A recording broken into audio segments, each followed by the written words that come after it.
Penyebaran pemahaman dan penerapan pengalaman budaya positif. Bapak Ibu yang dirahmati oleh Allah, selanjutnya marilah kita panjatkan sholawat serta salam yang senantiasa tercurahkan kepada junjungan Nabi besar kita Nabi Muhammad SAW. Karena beliaulah yang membimbing kita dari jalan kegelapan untuk menuju jalan yang terang benderang, yaitu dinul Islam. Selanjutnya, langsung saja untuk mempersingkat waktu, saya selaku pembawa acara akan membacakan susunan acara yang akan dilakukan pada hari ini. Berikut ini merupakan susunan acaranya. Yang pertama, yaitu pembukaan. Yang kedua, menyanyikan lagu wajib Indonesia Raya. Yang ketiga, diskusi tentang penyebaran pemahaman dan penerapan pengalaman budaya positif. Yang keempat, yaitu penutup dan sesi foto bersama. Untuk acara pembukaan, marilah kita buka dengan bacaan basmalah bersama. Untuk acara yang kedua, yaitu menyanyikan lagu Indonesia Raya, dan dimohon ibu-ibu untuk berdiri sebentar.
Untuk duduk kembali. Acara yang ketiga yaitu dibawakan oleh Ibu Anissa Sulistiani, SPD. Monggo Bu.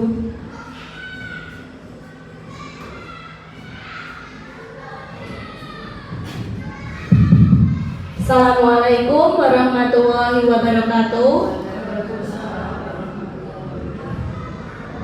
Selamat pagi Bapak Ibu guru hebat. Masih semangat hari ini?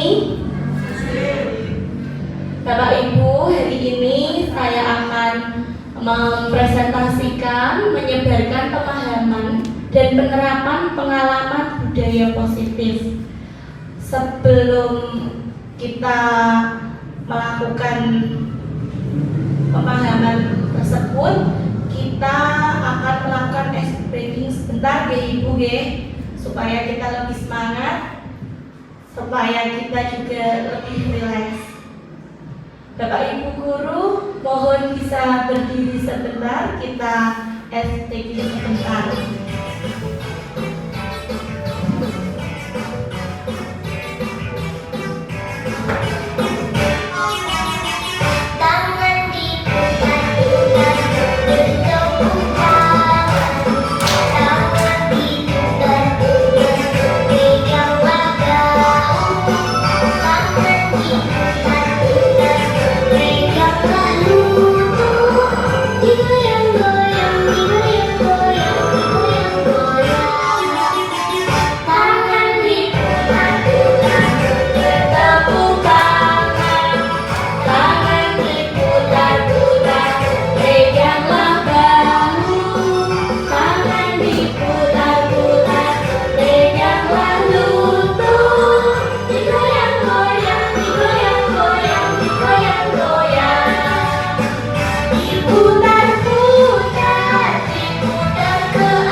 positif, ada nilai-nilai kebajikan, kebutuhan dasar manusia, motivasi perilaku manusia, posisi kontrol guru, keyakinan kelas, dan segitiga restitusi.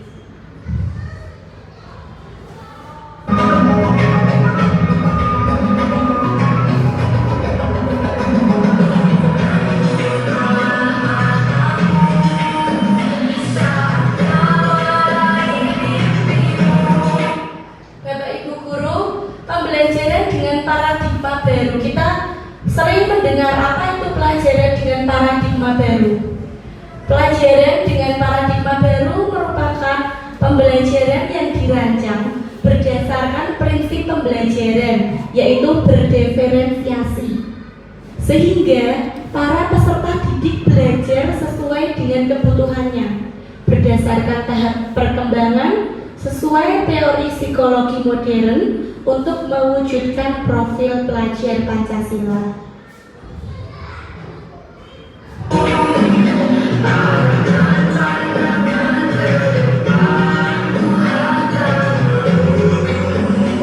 Di sini Bapak Ibu guru, kita sering miskonsepsi tentang teori kontrol. Jadi guru Bapak Ibu guru itu biasanya menghukum anak itu harus ada aturannya. Di sini ada sebuah ilustrasi. Ilustrasi guru mengontrol murid. Dari gambar ini Bapak Ibu guru, ilustrasi bahwa semua penguatan positif itu ilustrasinya nanti akan menguatkan positif dan efektif serta bermanfaat. Ilustrasi bahwa kritik dan membuat bersalah mampu menguatkan karakter. Ilusi bahwa orang dewasa berhak memaksa. Kalau kita lihat seperti ini, anak ditodong dengan tembakan di belakangnya. Berarti Bapak Ibu guru ini seakan-akan memaksa anak.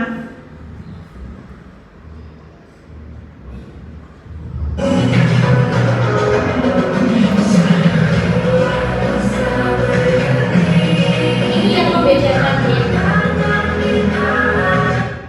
Di sini mengubah paradigma stimulus respon ke pendekatan teori kontrol. Apa itu stimulus respon dan apa itu teori kontrol? Kita coba bandingkan perbedaannya. Ketika di stimulus respon, realitasnya itu kebutuhan kita itu sama. Tapi di teori kontrol, realitas kebutuhan kita itu berbeda. Jadi setiap anak yang satu dengan anak yang lain itu mempunyai kebutuhan yang berbeda-beda.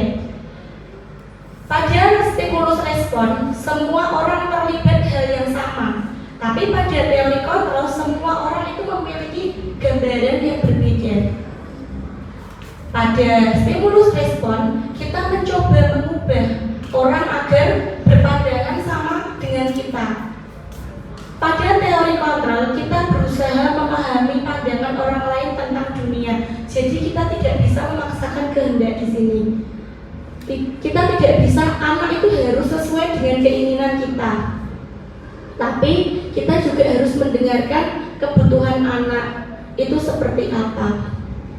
Pada stimulus respon, orang lain bisa mengontrol saya. Tapi pada teori kontrol, hanya Anda yang bisa mengontrol diri Anda sendiri. Jadi kita berbuih-buih, kita melarang anak untuk A, B, C, D. Tapi kalau anak dari dalam diri anak itu tidak ada teori kontrol dalam diri anak, ketika kita tidak menyuruh atau kita tidak memberi perintah, anak akan kembali ke sifat semula. Pada stimulus respon, saya bisa mengontrol orang lain. Pada teori kontrol, Anda tidak bisa mengontrol orang lain. Pada stimulus respon, pemaksaan ada pada saat bujukan gagal. Jadi ketika kita memberitahu anak dan anak tidak mengikuti perintah kita, kita akan memaksa. Tapi pada teori kontrol butuh kolaborasi dan konsekuensi menciptakan pilihan-pilihan baru. Kita bisa memberikan pilihan-pilihan kepada anak. Kita bisa membuat keyakinan kelas atau kesepakatan bersama untuk dipatuhi untuk bersama-sama. Pada stimulus respon, model berpikir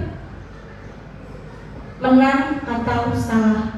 Tapi pada teori kontrol, model berpikir menang-menang. Jadi pada teori kontrol, semua tidak ada yang dirugikan.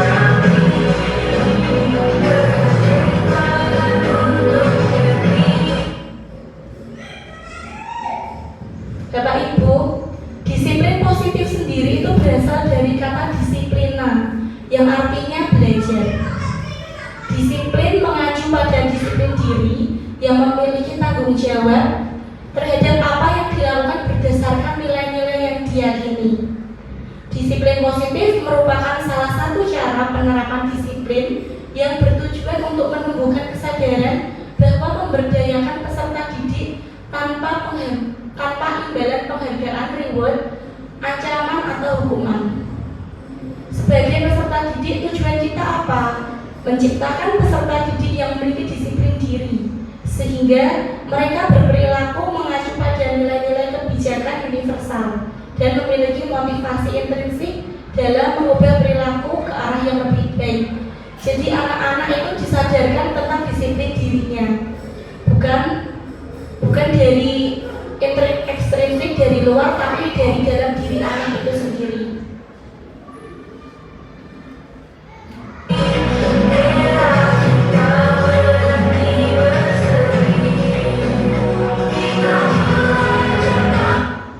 Dalam mendisiplinkan anak, kita juga berpedoman pada nilai-nilai kebajikan, nilai yang disepakati bersama, lepas dari suku, bangsa, agama, bahasa maupun latar belakangnya. Contoh nilai kebajikan institusi atau organisasi yaitu yang pertama itu profil pelajar Pancasila. Sudah familiar di telinga kita, bahkan kemarin kita sudah sempat menyanyikan bersama-sama.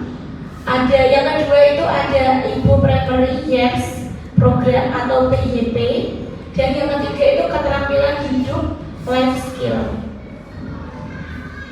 Mungkin dari Bapak Ibu ada yang mau menyanyikan profil pelajar Pancasila?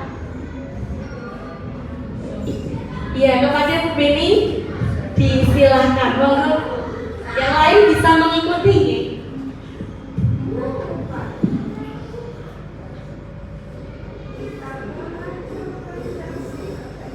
Pelajar Pancasila beriman dan bertakwa pada Tuhan Yang Maha Esa dan berakhlak mulia, berkebinekaan global, gotong royong mandiri, kreatif dan bernalar kritis. Tepuk tangan Bu Beni, terima kasih Bu Beni. Jadi profil pelajar Pancasila itu sudah sangat mengena, sudah sangat familiar, sudah sangat kita hafal sampai di luar kepala ya Ibu ya. Selain profil pelajar Pancasila tadi, ada juga nilai kebajikan yang kedua yaitu tadi ya Bu PYP. Nilai kebajikannya itu ada toleransi, rasa hormat, integritas, mandiri, menghargai, antusias, empati, keingintahuan, kreativitas, kerjasama, percaya diri dan komitmen. Pokoknya semua yang positif yang baik Bu. Ya, nanti kita ciptakan bersama-sama ya Bu ya. Kita kolaborasi membuat lagu tentang PYP. Yang ketiga itu keterampilan hidup life skill, di mana anak itu diharapkan dapat dipercaya, lurus hatinya, pendengar yang aktif, tidak merendahkan orang lain, dan memberikan yang terbaik dari dirinya.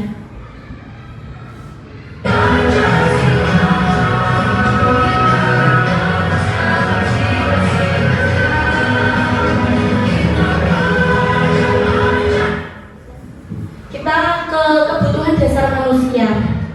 Apa itu kebutuhan dasar manusia? Segala sesuatu yang kita lakukan untuk mendapatkan apa yang kita inginkan.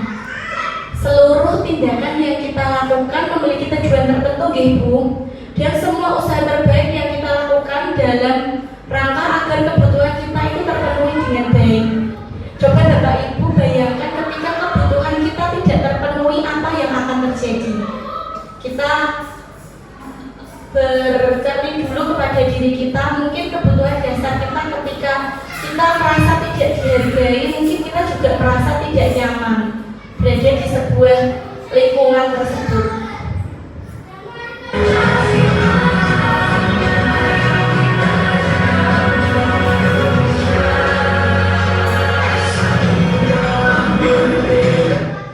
Jadi 5 kebutuhan dasar manusia. Yang pertama adalah bertahan hidup. Jelas? Kalau dulu kita ketika sekolah kita tahu kebutuhan dasar manusia itu papan, sandang, pangan. Ternyata kebutuhan manusia di era milenial itu bertambah, bukan cuma papan, sandang, pangan, tetapi juga ada keamanan dan kesehatan. Keamanan dan kesehatan itu juga termasuk kebutuhan bertahan hidup. Yang kedua, kasih sayang dan rasa diterima. Rasa diterima, diperdulikan, berbagi, kerjasama, menjadi bagian dalam kelompok. Seperti kita, alhamdulillah semua anggota, semua Bapak Ibu guru di sini sudah mendapatkan kebutuhan dasar kasih sayang dan rasa diterima.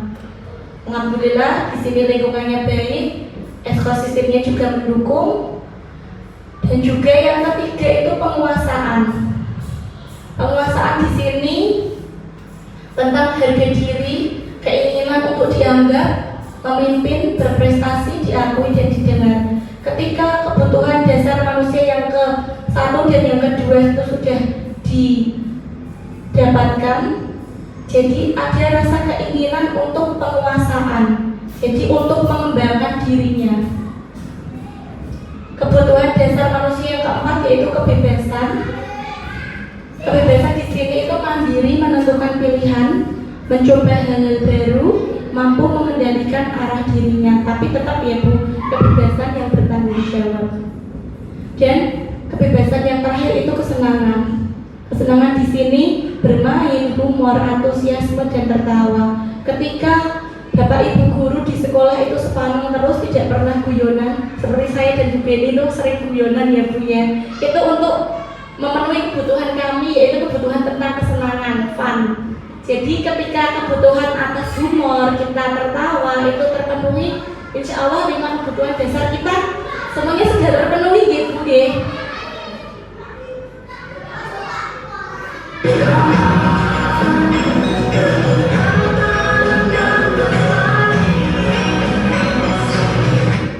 Di sini ada motivasi perilaku manusia. Untuk apa? Di sini ada motivasi yang dari dalam, intrinsik, dan dari luar, ekstrinsik. Yang dari luar itu untuk menghindari ketidaknyamanan atau hukuman. Ada juga yang dari luar itu mendapatkan imbalan penghargaan dari orang lain. Misalnya kita berangkat pagi, tidak serta-merta kita itu memang dari diri kita, ternyata ada juga yang berangkat pagi itu supaya dapat penghargaan dari orang lain. Wah, Bu ini, Pak ini bisa berangkat pagi, regep, rajin. Nah, itu juga motivasi dari luar. Kalau yang dari dalam, untuk menjadi orang yang mereka inginkan dan menghargai diri sendiri dengan nilai-nilai yang mereka percaya. Kalau motivasinya dari dalam, tentunya memang ini yang susah kita dapatkan itu.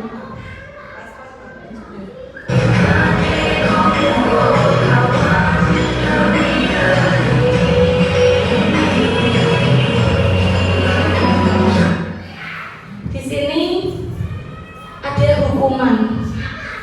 Hukuman, kita mengenal perbedaan hukuman, konsekuensi, dan restitusi. Ini yang kita sering salah paham.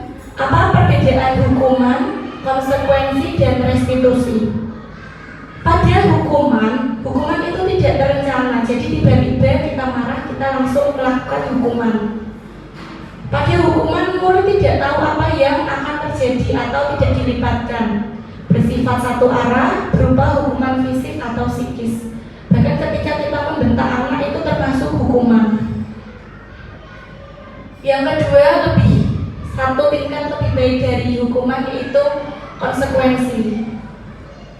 Di konsekuensi itu sudah terencana. Kalau tadi di hukuman itu tidak terencana, kalau di konsekuensi itu sudah terencana dan disepakati sesuai peraturan. Jadi sebelumnya guru dan murid itu membuat sebuah kesepakatan bersama. Jadi sudah mulai terencana di konsekuensi itu. Tapi murid tetap dibuat tidak nyaman. Pada konsekuensi, guru itu selalu memonitor murid. Kemarin sebelum saya belajar, saya juga menerapkan konsekuensi. Saya membuat kesepakatan kelas. Jadi ketika ada anak yang melanggar konsekuensi yang kita buat, anak akan mendapat konsekuensi. Dan satu step lebih baik lagi, yaitu restitusi. Ini yang nanti diharapkan kita lakukan. Pada restitusi, proses menciptakan kondisi bagi murid untuk memperbaiki kesalahan. Jadi kita menawarkan ke anak untuk memperbaiki kesalahan yang dibuatnya. Dalam proses restitusi itu ada proses kolaboratif yang mengajarkan murid untuk mencari solusi sendiri. Jadi kita diharapkan tidak menghukum lagi, tidak memberikan konsekuensi lagi, tetapi kita diharapkan untuk menerapkan restitusi untuk murid-murid kita.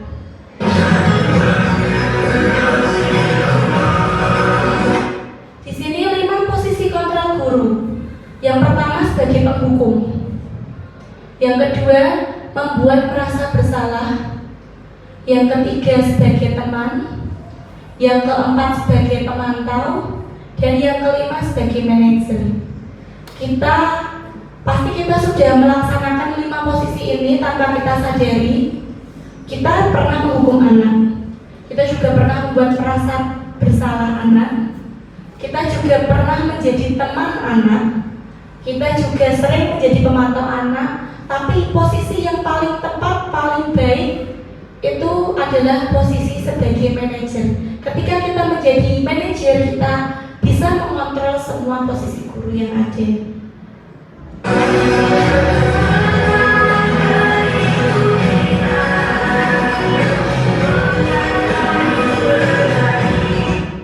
Nih, contoh penerapan 5 posisi kontrol guru. Yang pertama, pada kasus pertama, siswa tidak memakai atribut lengkap saat upacara bendera. Pada saat posisi kontrol guru sebagai penghukum, anak akan diminta hormat kepada bendera selama 1 jam. Jelas ini hukuman ya Bu ya. Tapi kalau membuat merasa bersalah, Bapak Ibu bisa menggunakan kata-kata harus memberitahu kamu selalu mengecewakan Bapak Ibu.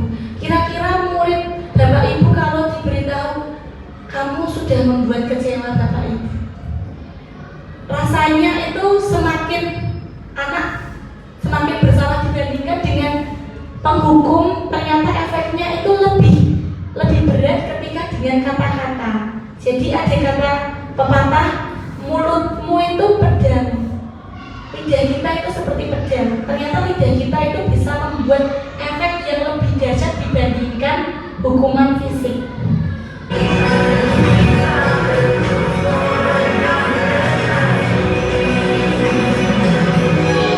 Ketika posisi gurunya sebagai teman, ayo dong kita ikuti aturan sekolah, tolong bantu Bapak Ibu guru ya sekali ini. Ya sudah, tidak apa-apa, lain kali jangan sampai berbuat seperti ini lagi. Ini baik Bapak Ibu, tapi ada kelemahannya. Jadi anak menggampangkan gurunya, anak menggampangkan kita.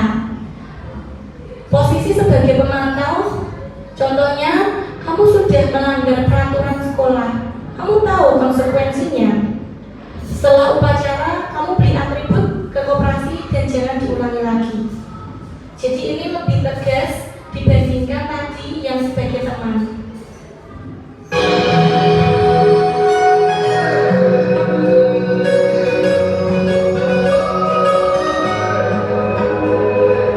Ini yang paling ideal, yaitu posisi guru sebagai manajer. Jadi guru bisa menanyakan, apakah kamu tahu kesalahanmu? Kira-kira ketika ada anak yang berbuat salah, kita tidak serta-merta langsung menghukum atau sebagai pemantau tadi memberi konsekuensi dan sebagainya.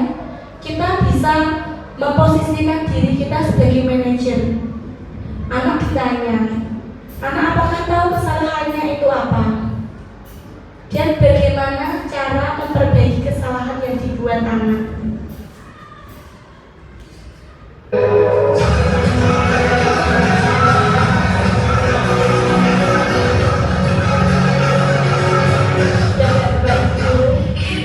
Posisi kontrol apakah kamu di sini? Saya kecewa sekali dengan kamu. Kira-kira ini posisi kontrol apa gitu?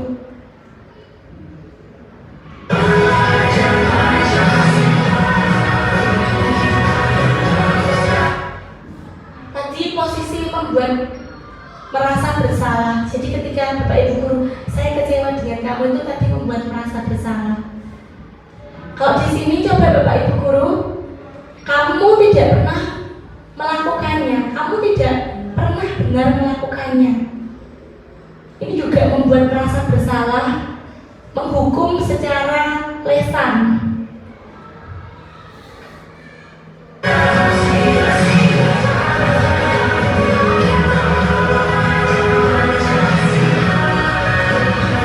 Coba, apa rencanamu untuk menyelesaikan masalah ini? Ini posisinya sebagai apa, Bu? Iya, sebagai manajer, betul. Jadi menawarkan solusi dari kesalahan yang dibuat anak.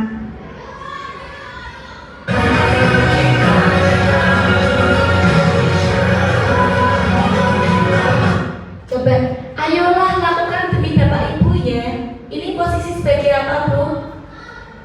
Iya, sebagai teman. Ayolah. Jadi seakan-akan antara guru dan murid itu tidak ada sekat. Ayolah lakukan demi Bapak Ibu ya.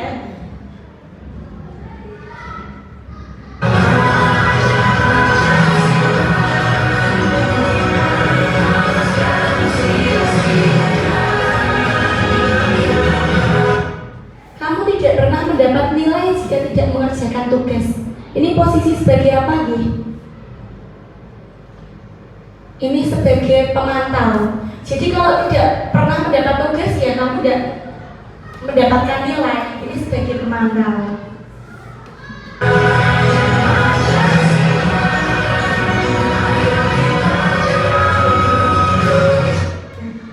Mengapa keyakinan kelas? Mengapa bukan peraturan kelas? Ya, kelas bersama.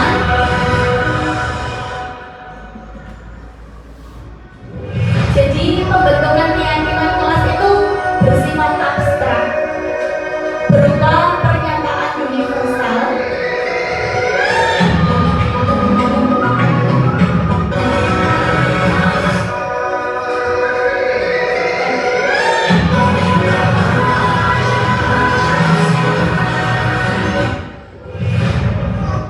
Berupa pernyataan universal dibuat dengan pernyataan positif sedikit saja agar mudah diingat, sesuai dengan kondisi kelas dan sekolah sehingga mudah diterapkan. Semua warga sekolah dilibatkan untuk membuat keyakinan kelas. Jadi untuk membuat keyakinan kelas kita hindari dengan kata tidak boleh membuang sampah sembarangan. Kita bisa menggantinya dengan jagalah kebersihan. Ternyata kata-kata negatif itu yang berupa larangan itu kurang baik jika diterapkan untuk anak. Kita bisa mengubahnya menjadi kalimat-kalimat positif.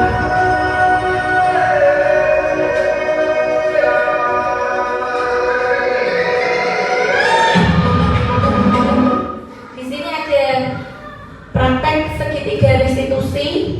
Apa itu segitiga restitusi? Yaitu suatu proses dialog yang dijalankan oleh guru agar dapat menghasilkan murid yang mandiri dan bertanggung jawab. Ada tahap-tahapannya. Yang pertama itu menstabilkan identitas, yang kedua validasi tindakan yang salah, dan yang ketiga itu menanyakan keyakinan.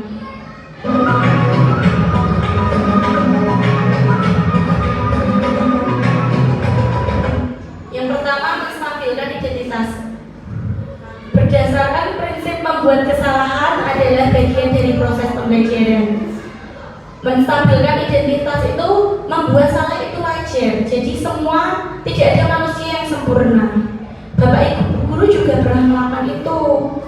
Bapak Ibu juga tidak mau mencari siapa yang salah, tapi Bapak Ibu guru ingin mencari solusi dari permasalahan ini.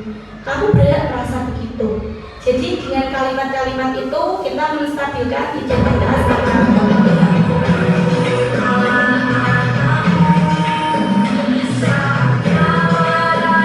Yang kedua yaitu memvalidasi tindakan yang salah dengan kata-kata kamu pasti punya alasan mengapa melakukan hal itu.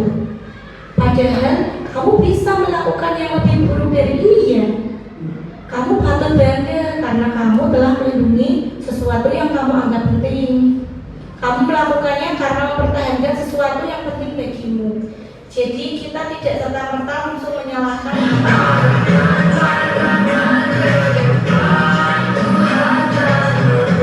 Dan tahapan terakhir yaitu menanyakan keyakinan. Ketika anak berbuat salah, sudah kita beri step 1 dan step 2 tadi, kita ke step 3 itu menanyakan keyakinan. Apa keyakinan kelas kita? Nilai-nilai apa yang telah kita sepakati bersama? Seperti apa gambaran sebuah kelas ideal yang menurut kamu? Kamu ingin menjadi orang yang seperti apa?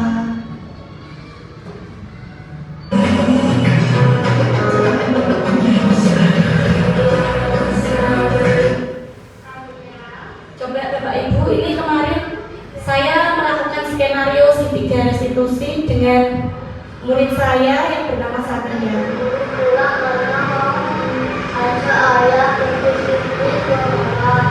Jadi pasti sangat menyenangkan ya. Keluarga juga pasti senang ketika dia.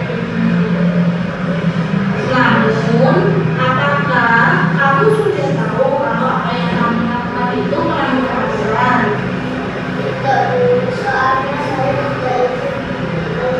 Ini kemarin Satria tidak masuk pramuka. Kamu masih ingat dengan keyakinan sekolah kita? Kira-kira keyakinan apa yang belum kamu terapkan?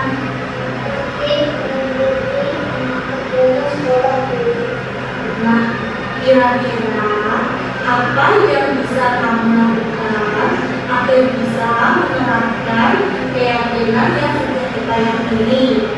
Saya bisa Nah, mungkin ada yang lain. Saya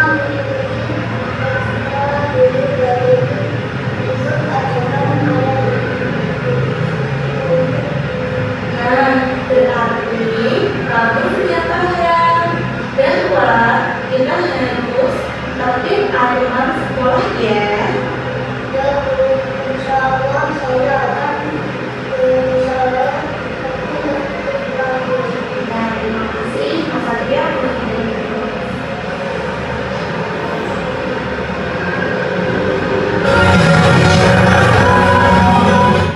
Jadi dalam praktek segitiga restitusi itu kita bisa menanyakan dulu, kita tanyakan ke anak apa yang sudah kamu lakukan itu sudah sesuai dengan keyakinan kelas 3. Terus kita juga bisa menanyakan apa solusinya ketika kamu sudah melanggar peraturan, solusinya apa? Tadi si Mas Satria itu solusinya ketika dia tidak berangkat pramuka dia harus izin. Atau ada alternatif yang lain ketika Mas Satria tidak berangkat pramuka, mau pergi diajak ayahnya, Mas Satria bisa ikut pramuka dulu, setelah itu baru pergi ikut ayahnya.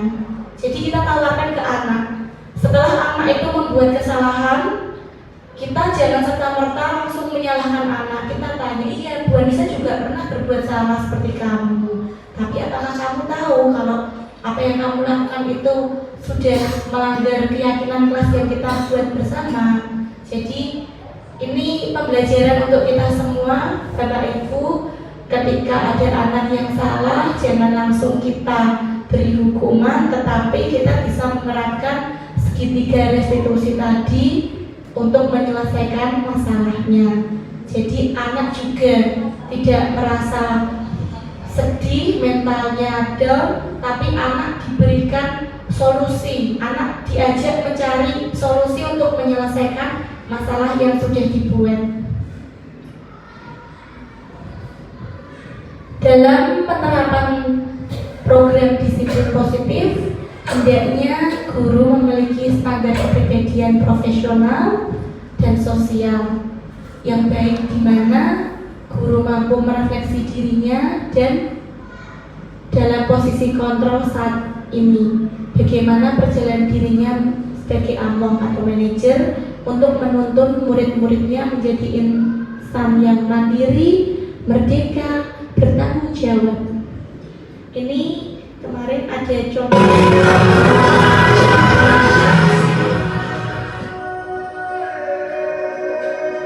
Terima kasih. Di sini ada contoh praktik baik budaya positif membuat keyakinan baru. Kemarin saya mengajak anak-anak kelas 5 untuk menuliskan keyakinan kelas. Jadi keyakinan kelas apa yang kita sepakati bersama, anak menuliskan dalam sebuah sticky note, lalu menempelkannya sebagai kesepakatan yang telah disepakati bersama. Begitu Bapak Ibu, mungkin ada tambahan atau saran, saya silahkan.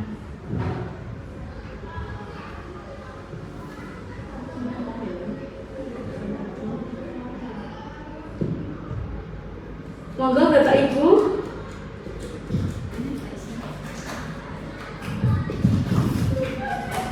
Terima kasih pada Bu Anissa yang telah memberi waktu pada saya.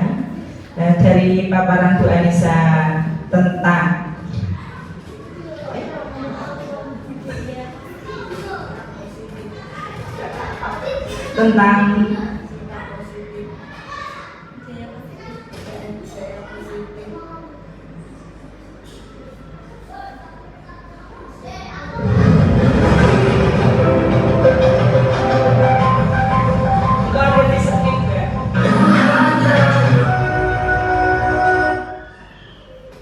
terima kasih pada Bu Anissa yang telah memberi waktu pada saya, yang tadi telah memberi penjelasan tentang menyebarkan pemahaman dan penerapan pengalaman budaya positif. Saya mengucapkan sangat terima kasih karena dari penjabaran Bu Anissa ini bisa menambah wawasan kepada kita semua, terutama guru-guru SD 1 Pasuruan Lor, untuk menambah kita supaya menjadi lebih maju dan lebih dinamis.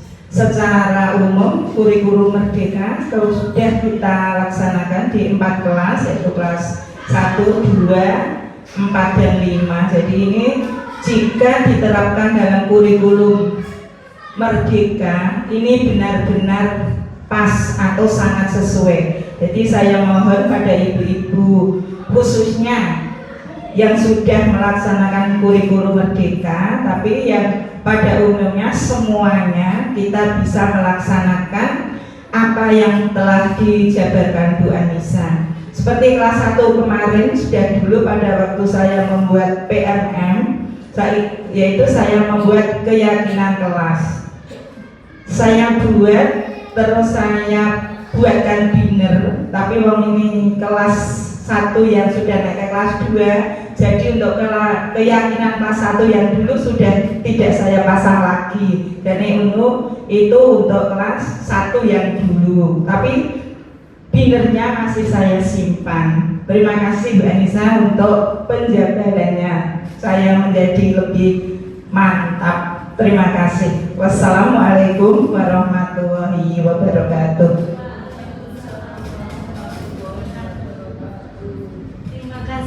Untuk Bu Sulifah, bisa minta tepuk tangan untuk Bu Sulifah, Jadi betul Bu, keyakinan kelas ini ternyata memang efektif untuk kita terapkan, di mana dengan adanya keyakinan kelas itu meminimal pelanggaran-pelanggaran yang dilakukan anak. Jadi kita tidak perlu membentak anak, memarahi anak. Kita tinggal mengingatkan bagaimana keyakinan kelas yang kita buat.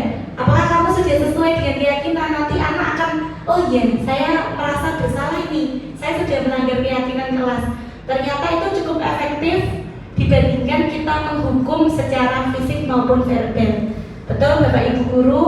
Mungkin setelah ini Bapak Ibu Guru juga bisa menerapkan keyakinan kelas di kelasnya masing-masing. Mungkin dari Ibu Guru yang lain ada yang memberi tambahan, masukan atau saran? Saya silahkan.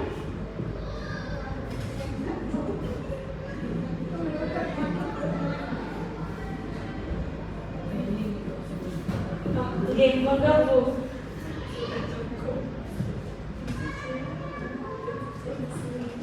Mungkin ada yang mau menceritakan di kelasnya pernah ada anak yang membuat kesalahan, terus bagaimana Bapak Ibu Guru menyelesaikan kesalahan tersebut? Monggo Bu Penny.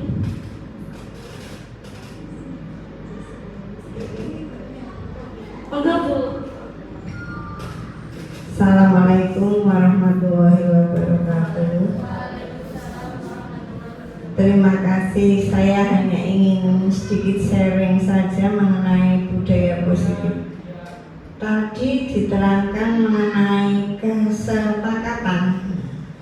Kesepakatan itu misalnya ya di kelas itu kan yang namanya sepakat kan dibuat untuk kita bersama.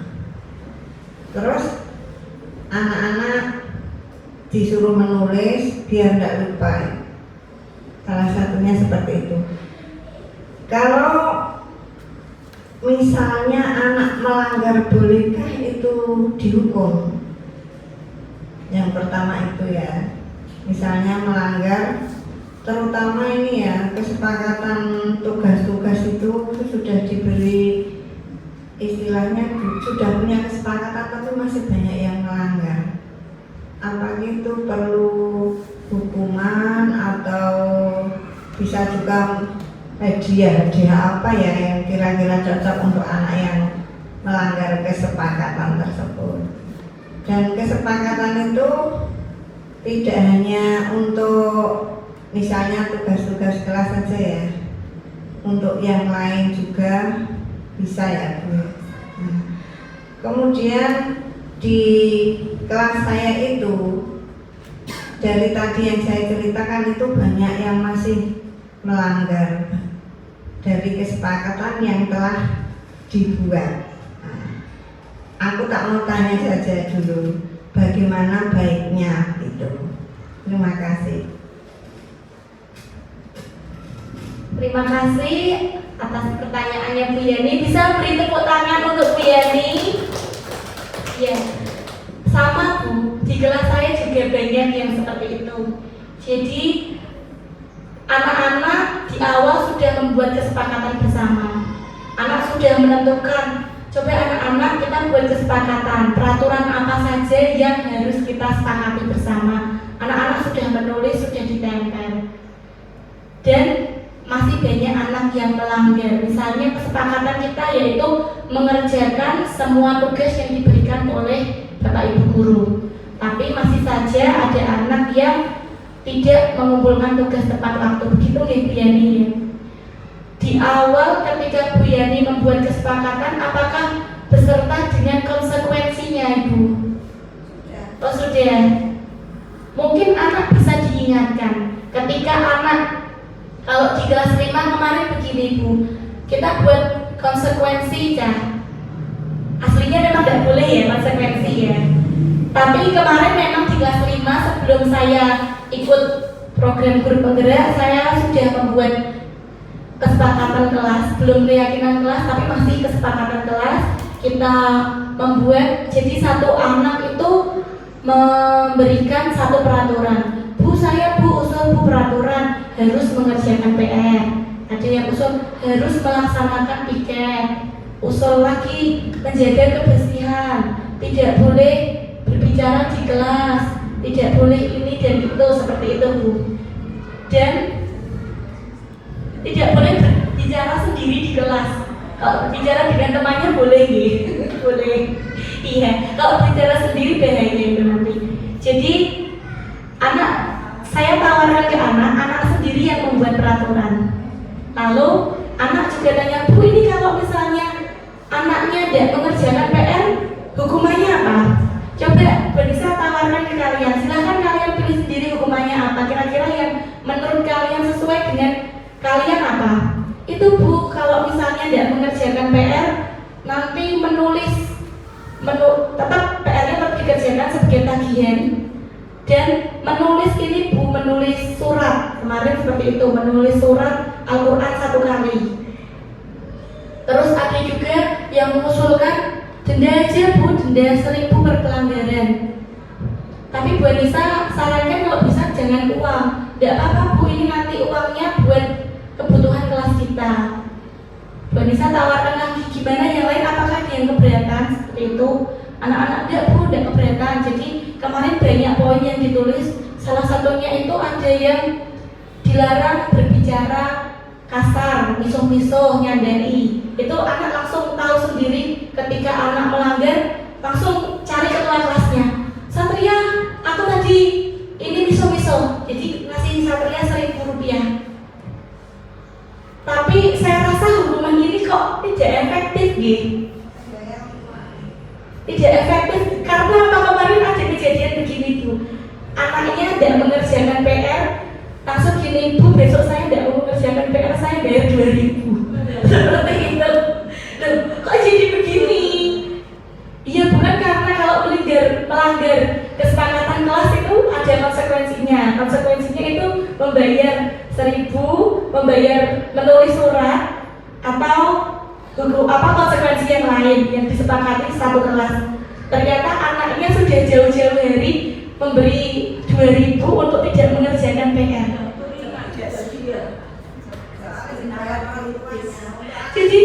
Jadi memang kalau konsekuensi seperti itu memang tidak efektif. Jadi bisa, loh kok seperti itu? Ya bukan, kita buat kesepakatan bersama. Terus anaknya juga, ya sudah, memang itu sudah di kesepakatan bersama seperti itu. Tapi tetap itu tagihan yang hari ini tidak mengerjakan, tapi besok harus dikumpulkan. Dan anaknya sudah membawa surat dari rumah Bu.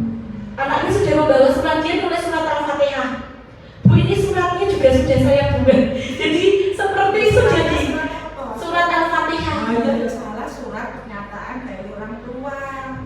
Itu kemarin anak yang membuat. Jadi anak membuat kesepakatan bersama kalau misalnya anaknya itu melanggar kesepakatan, anaknya menulis salah satu surat di Al-Quran, minimal surat Al-Fatihah. Jadi anaknya sudah bawa surat Al-Fatihah dari rumah, bawa uang 2.000, besok saya tidak berangkat, saya tidak mengerjakan PR. Iya, ini PR kita bersama gitu, gitu. Nah, ini coba Sudah 3 kali orang tuanya yang membuat surat pernyataan. Oh iya, bisa di bocah. Tapi nak surat Al-Fatihah, akhirnya fotokopi. Enggak, Bu, itu tulis tangan itu. Tangan ya, Iya, karena meniru. iya, karena anaknya meniru ya. Iya, itu buat pembelajaran kita bersama. Jadi lebih baik kita tidak menerapkan kesepakatan kelas, tapi kita membuat ada orang sekalian ya Bu ya. Oh iya, ini ada usul yang bagus, menghafalkan perkalian. Iya Bu. Jadi untuk mengatasi itu kemarin saya coba buat segitiga restitusi tadi ya Bu ya. Yang pertama menstabilkan identitas, yang kedua memvalidasi tindakan yang salah, yang ketiga menanyakan keyakinan. Jadi mungkin itu bisa kita terapkan untuk meminimal pelanggaran yang sudah dilakukan anak. Jadi mungkin anak diajak berpikir, anak-anak kita kan bisa ya Bu diajak bicara. Misalnya kayak yang kelas besar itu bisa diajak bicara. Di awal kita jangan langsung menjudge, kamu salah, kamu begini-begini. Jadi anak diajak bicara dari hati ke hati, ditanyakan tadi segitiga restitusinya. Mungkin seperti itu Bu Yani, nanti bisa diterapkan di kelasnya Bu Yani. Untuk yang ini tadi masalah budaya positif yang hubungannya dengan tata krama, sing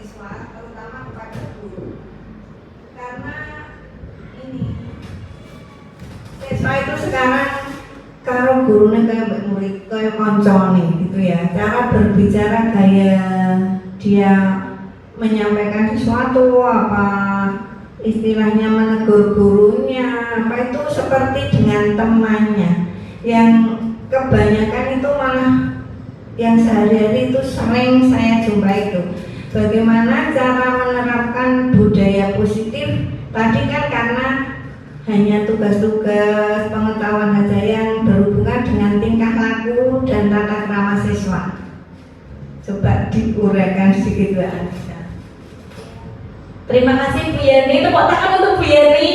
Masalahnya complicated ya Bu ya. Saya akan mencoba menjawab pertanyaan Bu Yani.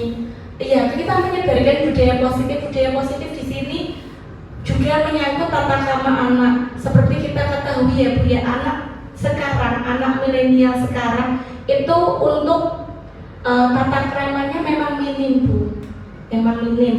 Itu sudah dijelaskan dari beberapa literatur. Betul, anak sekarang unggah-ungguhnya kurang. Bahkan untuk bicara dengan bu gurunya saja, Bu, itu ya Bu ya.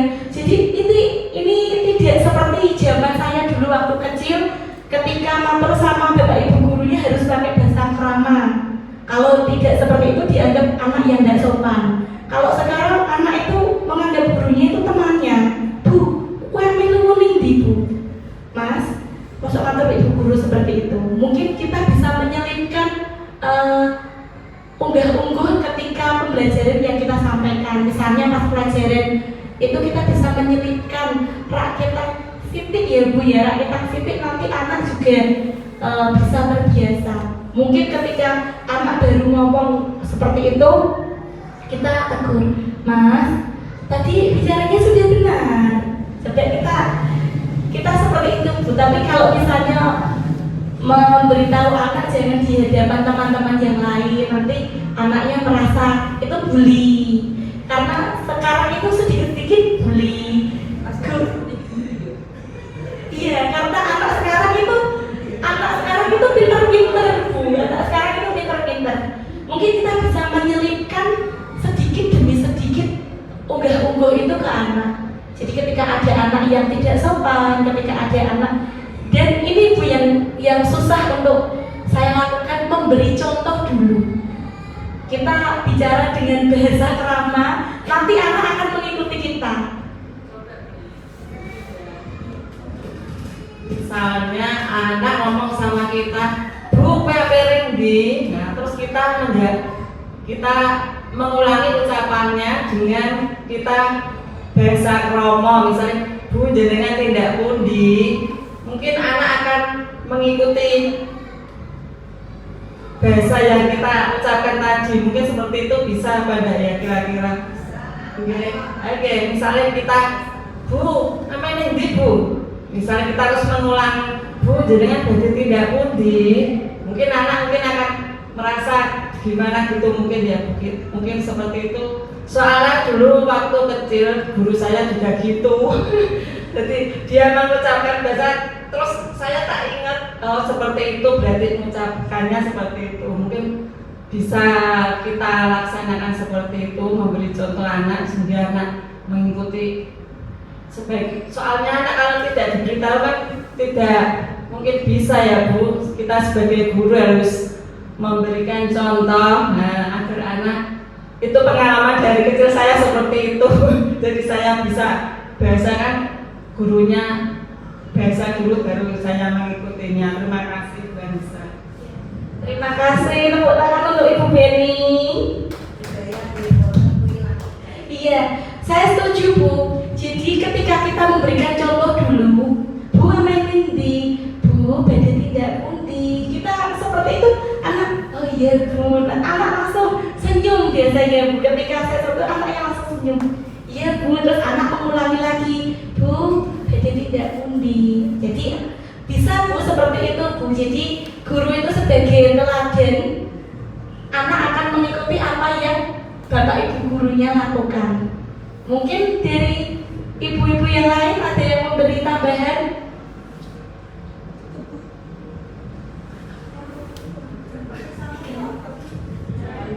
Oke, monggo Bu Hani.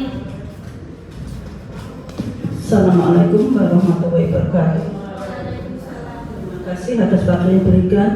Kalau saya cenderung setuju dengan pendapat Benny. Saya sendiri seperti itu. Kalau ada anak yang matur salah, langsung saat itu juga, Mas atau Mbak, maturnya dibaleni. Terus saya memberi contoh, anak langsung mengulang seperti itu. Biasanya saya seperti itu, jadi anak langsung tahu, oh seharusnya seperti ini. Saya maturnya harus seperti ini. Orang bu kue ngeri di bu, terus kue no. Bu, maturnya baleni ya. Bu, panjenengan bagi tidak pudi. Nah, anak nanti akan langsung matur seperti itu. Dan itu, ya, walaupun ada teman banyak itu tidak apa-apa. Karena akan menjadi pembelajaran bagi yang lain. Oh, nek matur kaya ngono iku salah. Sing bener kaya ngono mau, sing kaya sing di ngendikakno guru. Seperti itu, Bu. Terima kasih Bu Honi, tepuk tangan untuk Bu Honi. Iya, setuju Bu. Jadi untuk memberitahu anak kita bisa memberi contoh dulu gitu Bu nggih. Iya, karena pada dasarnya anak itu akan menirukan apa yang Bapak Ibu gurunya mendikake. Ngoten nggih Bapak Ibu guru ya. Sekian dari saya cukupkan sekian dari saya. Mohon maaf apabila ada kata-kata yang kurang berkenan di hati Bapak Ibu semua. Wabillahi taufiq wal hidayah. Wassalamualaikum warahmatullahi wabarakatuh. Alhamdulillah, acara kita telah berakhir. Terima kasih kepada semua yang telah hadir dan berpartisipasi dalam acara ini. Saya sebagai pembawa acara mohon maaf apabila ada salah kata dalam membawakan acara pada siang hari ini. Semoga apa yang kita dapatkan hari ini bisa bermanfaat bagi kita semua. Wassalamualaikum warahmatullahi wabarakatuh. Ini foto-foto bersama.